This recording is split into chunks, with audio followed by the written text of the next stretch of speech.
Did you know that it's believed Jane Seymour neglected and mistreated little baby Elizabeth?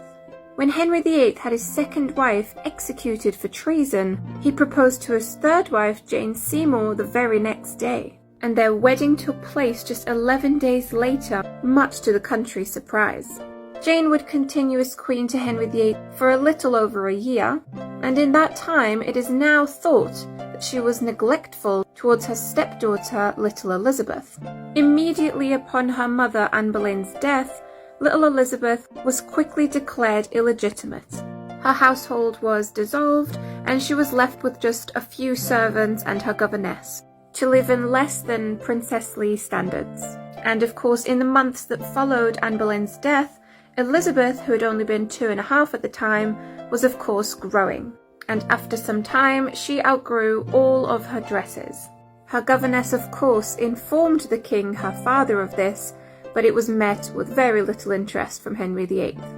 And people now claim that Jane Seymour then too was responsible for her neglect, since she should have spoken up for little Elizabeth, as she already had done for her other stepdaughter Mary, who had since been allowed to return to court.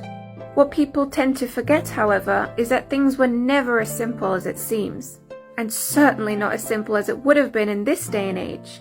In the months following Anne Boleyn, Henry was still very much in the belief that Elizabeth may not even be his child. Remember that he firmly believed that Anne Boleyn had been unfaithful to him, and in his mind that created the possibility that Elizabeth was not his daughter.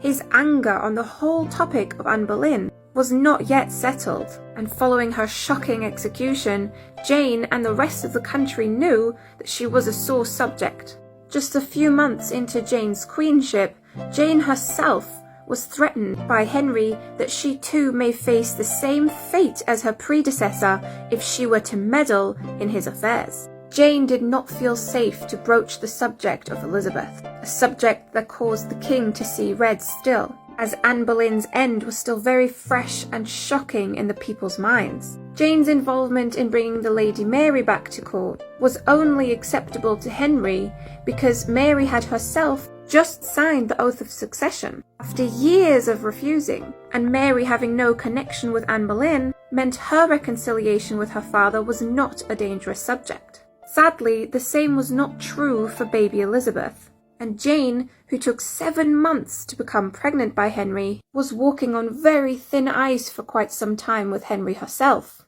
People tend to forget that it must have been a very scary time for Jane, who had been just as disturbed and shocked as everyone over Anne's treatment in her final days. Once she had given Henry his precious son Edward, I do believe that Jane would have gone on to unify Elizabeth with her father too. Sadly, however, she died just 12 days after giving birth to Prince Edward. Read all about the growing tension of the Tudor court and Jane Seymour's marriage to Henry VIII in my book The Puppet King, which follows the entire life of their son, Prince Edward, who became Edward VI.